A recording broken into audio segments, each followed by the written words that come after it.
Assalamu alaikum and welcome to Perspective. We've seen that the IMF's executive board meeting is scheduled for September 25th. Of course, with the view to that, we've seen a lot of good news coming in. There's more expected. We'll be talking about the stability overall and the increase overall in, we've seen that as far as inflation index is concerned, as far as the stock exchange is concerned. We'll be talking about the ramifications of these very welcome developments for Pakistan. Of course, when the new government came in, they have been, there's been one resolve, and that is to overall lead to some sort of financial stability. How far are we with regard to that? We'll be talking about that. And as far as we've seen the Prime Minister's remarks, he talked about progress, positive progress in talks with the IMF. The government is quite confident. There's also hopes for measures to be taken for growth once the IMF program is completed. We'll be talking about that. He emphasized on reduction of interest rates and inflation, bringing it down to single digits. We'll be talking about that. We'll also be talking about reforms as far as the Federal Board of Revenue is concerned, things that are on the agenda for the government, and what can we expect in the near future. With a view to that, we have with us Dr. Khaqan, Hassan, Najeeb, who is a senior economist. Thank you for being with us today. We'll also be joined by Ali Rashid, who is spokesperson Sindh government. Thank you for being with us. And Dr. Shezra Mansab Ali, who is M&A with PMLN. Dr. Khaqan, I realize that you're short of time. So, I want your opinion on overall where we are as far as, economy is concerned with the resolve. Government, we've spoken from time to time, and the government came in with one resolve, which was to stabilize economy, which was to bring down inflation, which was to move towards reforms which have been on the agenda for Pakistan for a long time, with successive governments. What is the situation today? So certainly what you can see is that there is macro stability in the economy, and the economy is behaving as an economy behaves when they're typically engaged with an IMF program. So what does macro stability mean here? Your inflation is downward trending from a high of clocking 24% on the average last year, or around 30% on a monthly high. We are now envisaging an average inflation of 12 to 13% this year, this financial year, and we were 9.6% CPI last month, the headline inflation. It means that your current account is become manageable. You just had a few $100 million of current account deficit as we closed the last year. Consequently, your reserves have built up, and you are now seeing your reserves at about $9.5 billion, which is about 2 months of imports. So that kind of gives you comfort that you have achieved a level of external stability as well. And your fiscal, on the other hand, has been curtailed to some extent, although a lot of work still needs to be done. This is a typical behavior of an economy engaged with the IMF. And Mahrukh, you and I have spoken about it, and I've always said 3 things are now critical, Mahrukh. Number 1, staying with an IMF program, completing the IMF 37-month facility, which will have a number of highs and lows as we move into the program. Number 2, the contours of the program as we move along have to be set by the authorities in a manner which not only cement the current macro stability, but also ensure that the vulnerable segments of the society are protected. And number 3, and this is the critical part for Pakistan authorities, the private sector, the intelligentsia, everyone to recognize you have a breather of 37 months if you complete this program. You have time, you have space. Do the needful on the reform side, that when you come back out of the program, you are not looking to a 25th IMF engagement. This is the crux of where we stand. Dr. On the reforms let's try to break this down a little bit for those of us who are not as economically savvy as you are. When we talk about, for example, a 2% reduction in the interest rate, which is bringing it down to 17.5%. What does this mean? Does it mean that, of course, it's going to be, it's good news for the consumer, overall? For those of us, of course, who are putting money in the banks, for those of us, in that sense. But does it also, is it an indicator for other things also that the government is getting comfortable? What does it mean really? So absolutely. So yeah, when I say macro stability, and so you have a downward trending inflation, what that means is that the pace of increase of prices, which was 24% last year, you are now trending at 9.6%. Now, Okay. how does that affect you as a person? I'm going to take your example so that it makes sense to the all our viewers who are watching us, and make it very easy and not difficult to understand. Let's say PTV was to increase your salary for this year by 15%, which you've already had, and inflation ends up being 12% on the average. Your buying power goes up by 3% because your salary or wage increase, so you have a real wage increase that you're able to get. This is the macro stability effect on the common citizens of Pakistan, whether they Okay. are high earners or low earners. We didn't have this last year because wages didn't keep up with the 24% inflation. But this year, if you're going to clock 12% on the average, and wages tend to go up by 15%, so your real buying power this year will go up. Number one. Number two, Mahrukh, very, very importantly, Pakistan's investment to GDP has hit a 50-year low at 13%. When we came out of the budget, and here I'm going to be a little critical of how both the fund and the authorities handled the budget. A heavy dose of taxation, and the business indices didn't give us hope, and there was not that kind of vigor in the business community. So monetary policy easing, which means that the money that they borrow and the markup that they pay goes down. So you want your investment to pick up. And the best way to do that is to have financial intermediation at better price. You can borrow now at 17 and a half. And I don't think this is the end of the story. Pakistan's real rate. So here's a non-technical answer. Pakistan right now has about 8% difference between 17 and a half and the 9.6% inflation. So the window to go down further on the policy rate is very much there. We have to remain careful that the inflation remains controlled.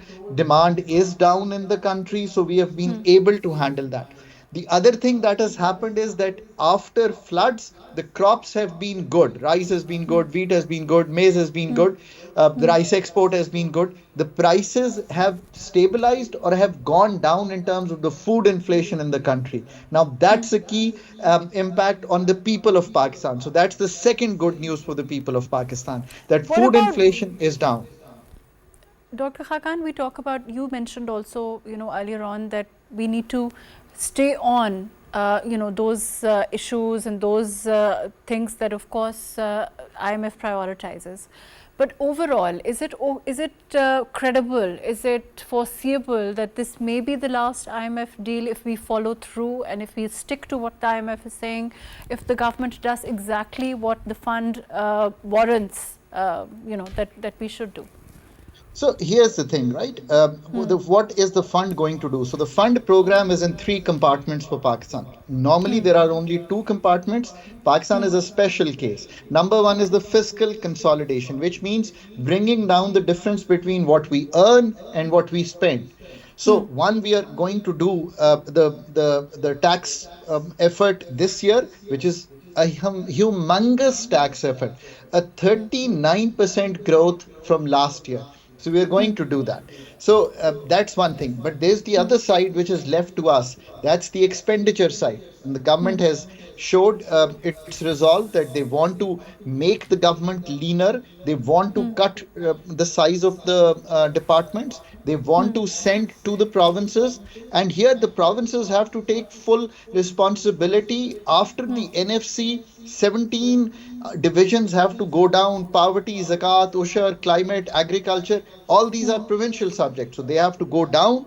NFC has to be rehandled. In the current NFC, the federal government is left with almost all the burden of the evolved subject. So here's all this part. So now I talked about IMF and I said you have to go beyond the IMF to do the reforms. NFC reform, expenditure reform, devolution reforms. These are the things on the expenditure side, pension reforms. The fund's not going to ask you this because they are trying to manage the economy out of the ICU onto the surgical table. But the surgical table is mavish for us to figure out and for us to get right. So here's what the if at the end of the 3 years, Mavish, you can note my interview. If these things are done, our expenditure growth is curtailed. Not the expenditures are curtailed.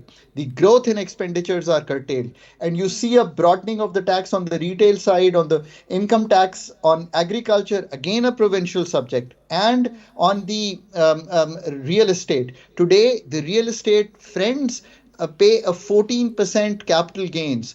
You and I have a much higher salary tax that we pay. So we have to bring all that at par with all incomes to be taxed horizontally, equally, and vertically in a progressive manner. If we can do all this, this will be the last program. Then What on about the G? just two things. One, on the external side, we have to manage our exports.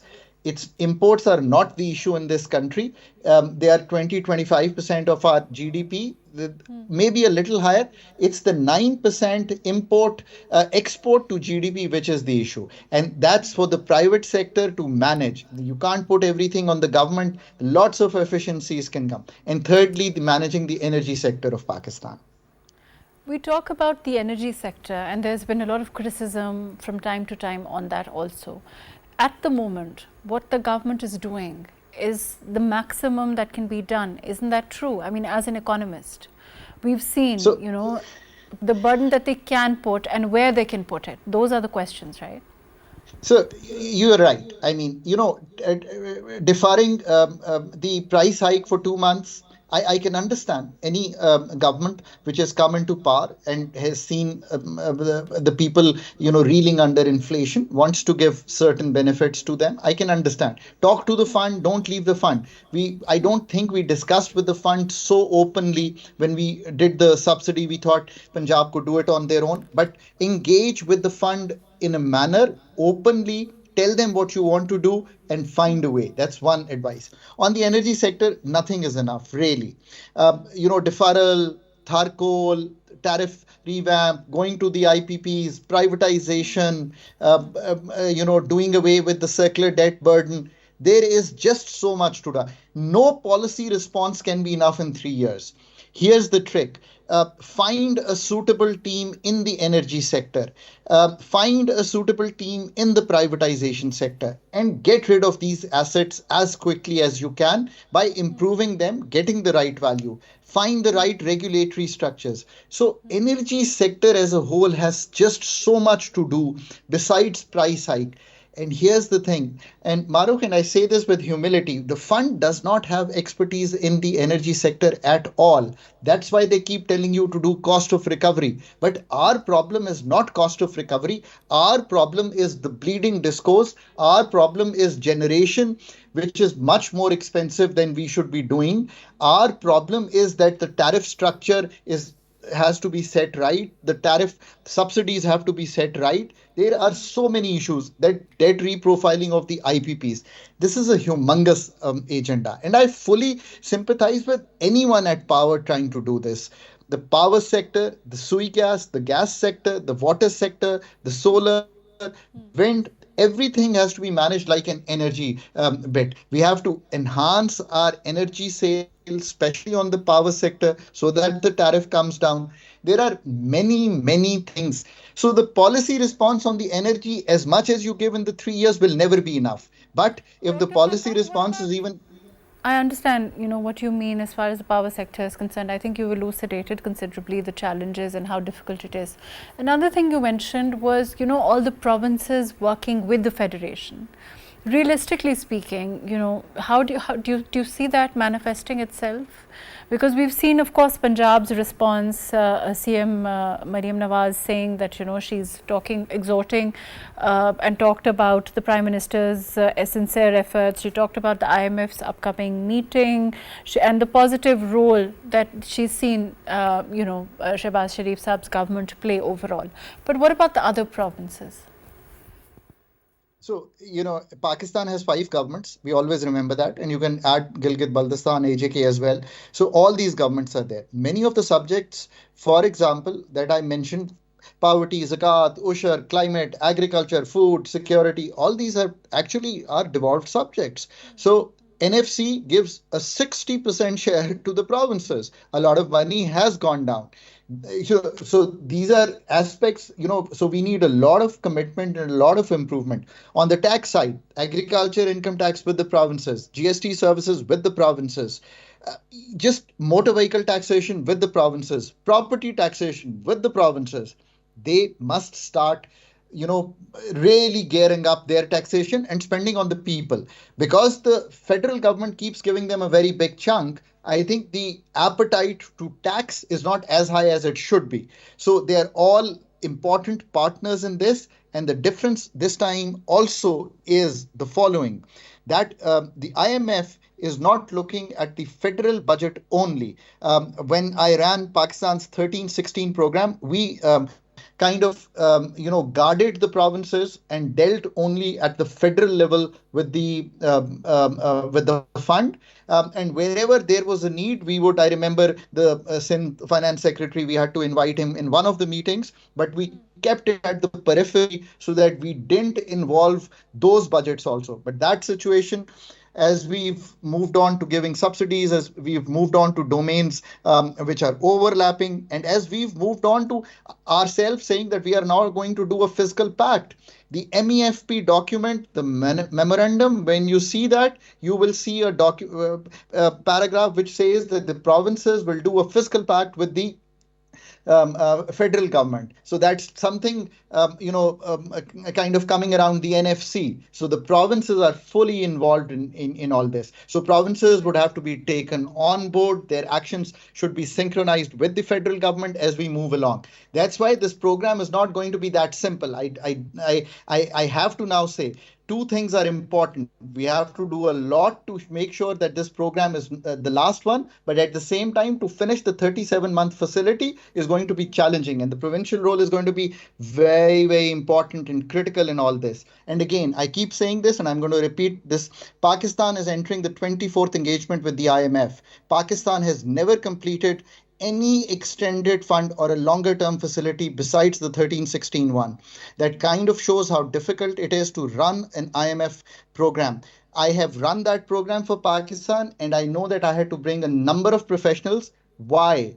Because of the following: 10 to 11 PhDs arrive who are macro modeling Pakistan, doing energy modeling on Pakistan, doing monetary modeling on Pakistan.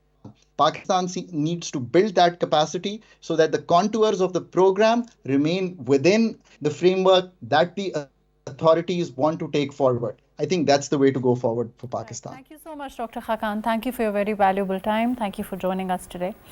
I'm going to move on to the second part of our program. We'll be talking about, of course, we've seen the KPK CM and his overall foreign policy, take on foreign policy, which seems to be rather a bypass of the foreign federal government. We'll be talking about this, what it means when we talk about the provinces to ensure that they are in tandem with the federation, and what it means for overall the stability, the economy, like we talked about, and for overall the kind of growth that Pakistan needs at this time. All of it, of course, is interlinked. And what do we expect now? I have with me Dr. Shezra Mansab Ali, who's M&A with PMLN. Dr. Shezra, can you hear me? Yes, I can. Dr. Shezra, why is this? What are your comments on this CMKP bypassing the federal government on foreign policy? Simply, what is your take on it? I think this was a very extremely irresponsible statement made by the Chief Minister of KP to say that he's going to go and initiate talks with anybody in Afghanistan at all, because foreign policy is the domain of the federal government. It's very clear in the 73 Constitution. After that, we had the 18th Amendment, and the role of the provinces and the role of the federal government, they are very clear, and how they have to interact with each other, what is the domain of each of these entities. So his having said that is I think, equal to an attack on the federation. And his having said that about terrorists, he even brought in terrorists, and he said that he is going to, initially, you remember on the Jalsa, he had made all these irresponsible remarks. He'd made hate speech, incitement to violence, everything. He'd attacked everybody. And then later on, he has gone one step further, which nobody thought he could actually, because everybody thought he'd reached the end of his limits of irresponsibility as Chief Minister KP.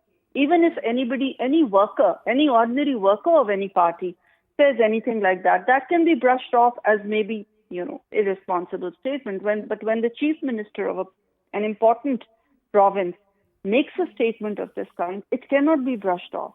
He needs to be brought to task. He needs to be asked why he is making this kind of a statement, which is an attack on the federation. Fair enough. Do you expect there to be, anything that after what, like you said, him to be taken to task? Of course, this is also indicative of a complete, the fact that the province, as far as KP is concerned, and the federation, the distance between them. And we've seen, earlier on also this one step forward and two steps back approach, coming to meetings also we've seen overall. Do you think that this trend will continue, and overall what it can mean again for the kind of example it can set for the future as far as the provinces and their relationship with the federation? I think what has been happening with this party, PTI, is that they are not really looking at the bigger picture, and they're not keeping in mind that the most important thing for us to remember, for all political parties to remember, is that Pakistan is first. Everybody else comes later. They've been making irresponsible statements like, if there's no Imran Khan, there'll be no Pakistan. And some of their workers are still sticking to this kind of jingoism, which is very dangerous.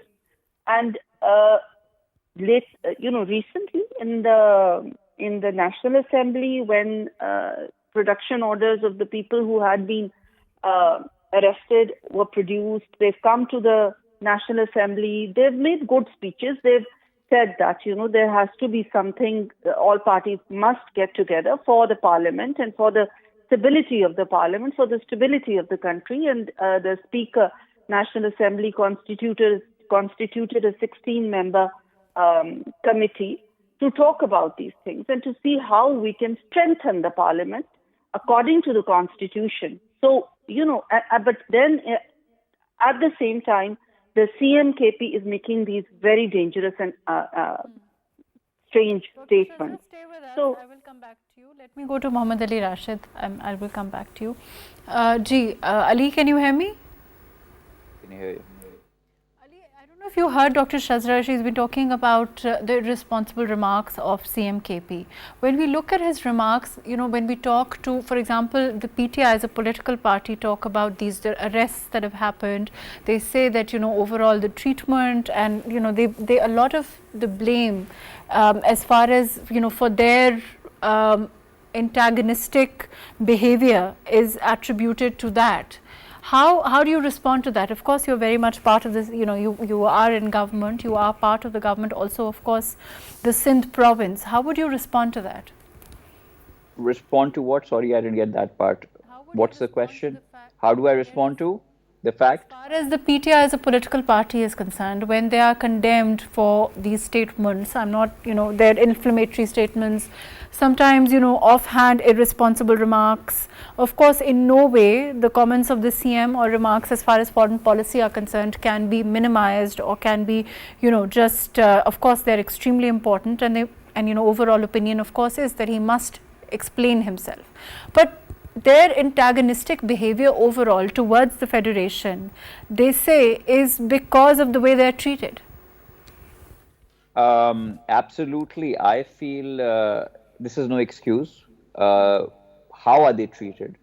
They're being invited to talk. That we've seen, for example. The recent arrests that we've seen, for example, of PTI MNAs. Well, you see, the arrests happened later, and they were a reaction or a consequence of the kind of language the CM KP used. I'm sorry, but if you actually pick it up and you look at the script, the things he said, it's disgraceful.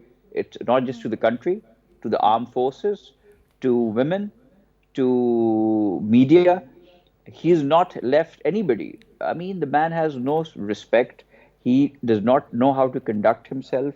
He is not doing justice to the, senior position of, head, the chief executive of a province.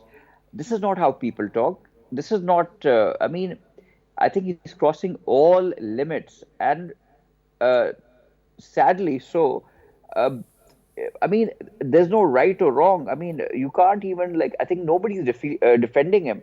I mean, if you look at the PTI leaders, they're distancing themselves from these remarks. They're distancing themselves, and I don't understand uh, what is he trying to achieve, because he's just upsetting everyone, his party workers, his party leaders, and he's creating problems for the entire party, because you can't move. How do you hear, from jail, Khan Saab says ki we want to talk to the establishment. Next thing you hear is like Gandapur, like talking his loose talk, where he's making accusations, using really foul language. I mean, I understand. Look, I do understand if you're frustrated. I understand if you have some issues, some bones to pick, whatever. But there's a civilized way. There's a decorum. There's some parliamentary language you use. But this guy, I mean, it's just abusive language, foul language, and he's just disrespecting people. A point has come where people are now saying that this is not just politics. It's coming to people's self-respect. They're like, we will not, uh, we cannot go on like this. Then, in a change of events, in a turn of events, off the record, we find out that he went, met the establishment, spent hours and hours there, even kind of regretted whatever he had to say. And then the next time, again, he'll go. He was speaking to another at another event, and he said the exact same things again. I mean, the guy seems bipolar to me. Seriously, on a very serious note, I'm not trying to just say it. I feel this guy has some, mental issues, some But he's your unaddressed. CM. Whether you like it or not, he is your CM of, of one of the 4 provinces of the Federation of Pakistan. So That's when fine. the That's when the fine, government, Mahrukh. But the thing is, I mean, if you look at his statements, he's not making sense. I mean, PTI should understand this. I mean, is this is how it's going to be, that he'll keep giving these statements, and poor Gauhar Ayub, he'll keep apologizing for whatever he's saying and just take it back. How long will this go on for? Now this guy has, I don't know what kind of mind frame he's on. I don't know what kind of, high horse he's riding. Now he wants to go talk to he wants to go to Afghanistan and talk to TTP or the Taliban there. I'm saying send him there and tell them to keep him there till he is able to right, let me resolve come some back issues. to you, Ali. I'm going to go to Dr. Shazri. Dr. Shazri, when we talk about, jokes aside, of course, as far as CM KP is concerned, like I said, he is the CM of one of the 4 provinces of Pakistan. Whether dialogue, and we keep talking about the possibility of dialogue, and again, when we talk about Pakistan as a whole, we've seen Cypher, for example, is a case in point. Whether these things, and the letter to the IMF is another, case in point, where the consideration of what is good for the country, of course, doesn't seem to be paramount for this political party. But having said all that, the government still has to, do you think, still have talks with them? Do you think they still have to engage them? Because there have to be a parliamentary process and things have to continue, right? Well, I think what's happening is extremely serious, because there is terrorism in the province of KP. Some of the areas are under attack. And rather than focusing on those areas, and rather than trying to help the country, the police forces and the army forces to get, to control that terrorism, the CMKP is giving these irresponsible statements. And on top of that, it becomes more serious because he's doing this at the instigation of the chairman, the erstwhile chairman of PTI, who has on record said that yes, he owns everything that the CMKP said. And he said, in fact, he said that anybody who apologizes for any of the statements that the CMKP made is not part of my party anymore. So it is him who is behind all this, who is the head of this party, whom he says is a very popular party, which is governing a very important and at this moment in history, a very sensitive province of Pakistan. And then if you look at his social media account, the chairman, he's comparing himself to Mujibur Rahman. And he's giving statements which are anti-state, I would say. And all of this, especially now when, we all know that the government in Bangladesh was with the backing of the RAW in India, the Mukti Bahani. We all know that. That's part of history. And now to compare himself to somebody over there, or to talk about the 71 incident, or to talk anti-state, anti-army, make all these statements. I think there has to be a investigation into who is actually running his account. I think there should be an FI investigation also for the CMKP. As far as talks are concerned, the PTI we've always offered them talks. The government, or whether we were in opposition, whether we were in the government, whether we are in the government right now, not only us, but the other parties as well, PPP and all other parties have always said that the way forward for political forces is to talk. But he has always said that he does not want to talk to any political. He does not. I mean, who are the stakeholders in this political process, in the parliament, in the whole political process, in the civil space that we want to have? It's all the political parties, but he never recognizes them as legitimate. He always insists that the only people that he wants to, the only power that he wants to talk to is the army. And at the same time, he is talking against the army and trying to, when he does that, giving these two statements, what does it tell you? That he is trying to blackmail and pressurize the army, right? By talking against them, he's trying to pressurize. So he is, this just cannot go on. He has to be held responsible for what he's doing. Along with the CMKP, it's also the chairman, the previous chairman of PTI, who is responsible for each and everything uttered by the Chief Minister of KP. Right, fair enough. Let me come back to you. Ali, as far as these comments are concerned, putting them aside, as Dr. Shezra also, she said that, of course, he must be brought to task, the former chairman of PTI also, and, whoever, as far as CM is concerned, all of. But again, the question is, as far as the PPP is concerned, what is your stance on having talks? What does the PPP feel, is the way forward as far as, this relationship between the Federation and the provinces are concerned? And how to restore some sort of, some semblance of a way forward for the provinces and their liaison with the Federation? देखिए अभी recently, if you heard Bilawal Bhutto's speech in the National Assembly, he was very clearly, he said, he gave a very balanced speech in which he not, I won't use the word criticized, but I would use the word that he kind of was trying to talk sense into both PMLN and PTI at the same time.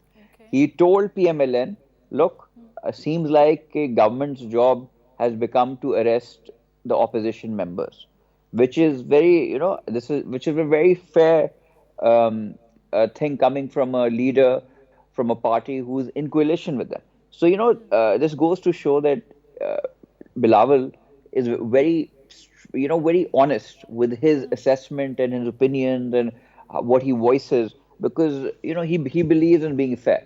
So yeah. So but Bilawal Bhutto Zardari can also, lead the way forward for these talks then, if he feels that perhaps he can assist the government of or the PMLN in this. Absolutely. So no, we are willing to do our job and do whatever whatever role we can play.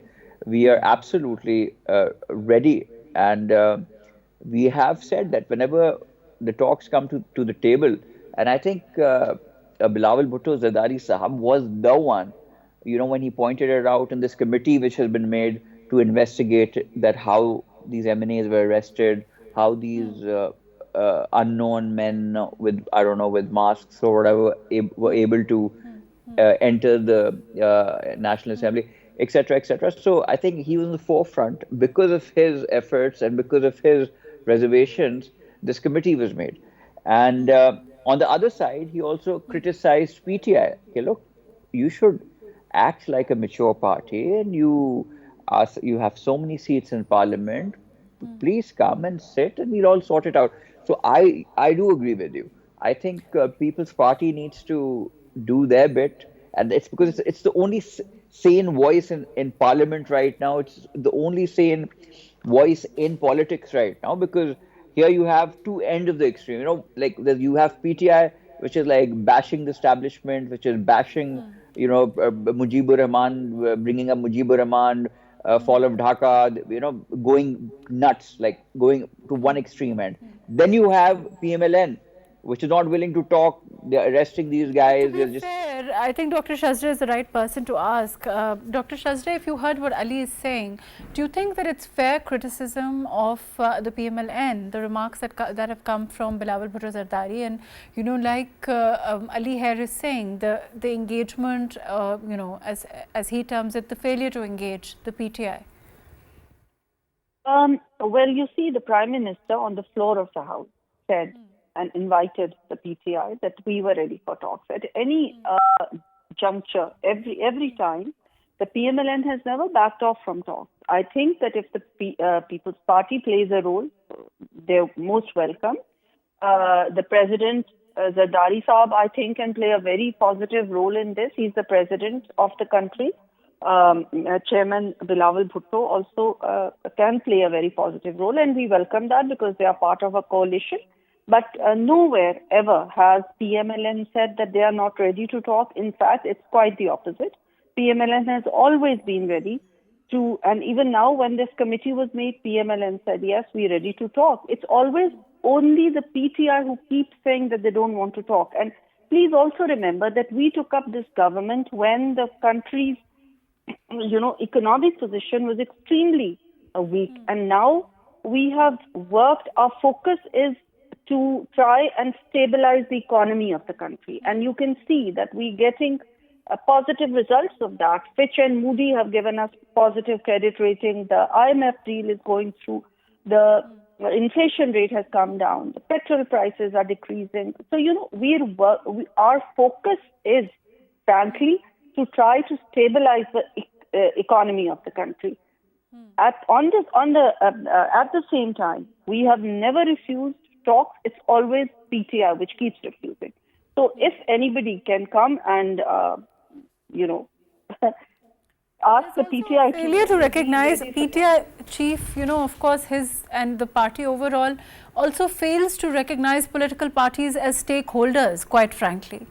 Yes, that's what I said. They are not ready to recognize the actual stakeholders who are part of this democratic process. So he keeps saying, and he said that, yes, I'd actually nominated 3 or 4 of my people to talk to the army, and there were backdoor channels between them, which he said, now I'm going to stop them because, for whatever reason he came up with. We have offered at talks. If he doesn't want to talk openly, we even offered backdoor channel talks if he doesn't. But he's refused backdoor channel talks. He's refused to talk to any political party at all. He's just... Fair enough. Thank you so much for being with us. Unfortunately, that's all the time that we have. Thank you for joining us.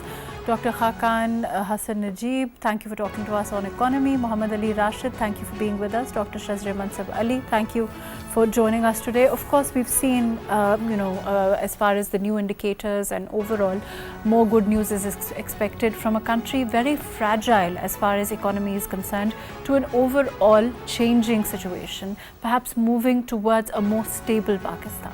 We spoke a little bit about that, and also, of course, as far as talks are concerned, when both parties, when we talk about a party like the PTI, something has to give for there to be that kind of agreement to coexist, to recognize each other's mandate, to recognize the ambit within each political party and the opposition function. Let's hope that we can move towards that. Thank you so much for joining us today on Perspective.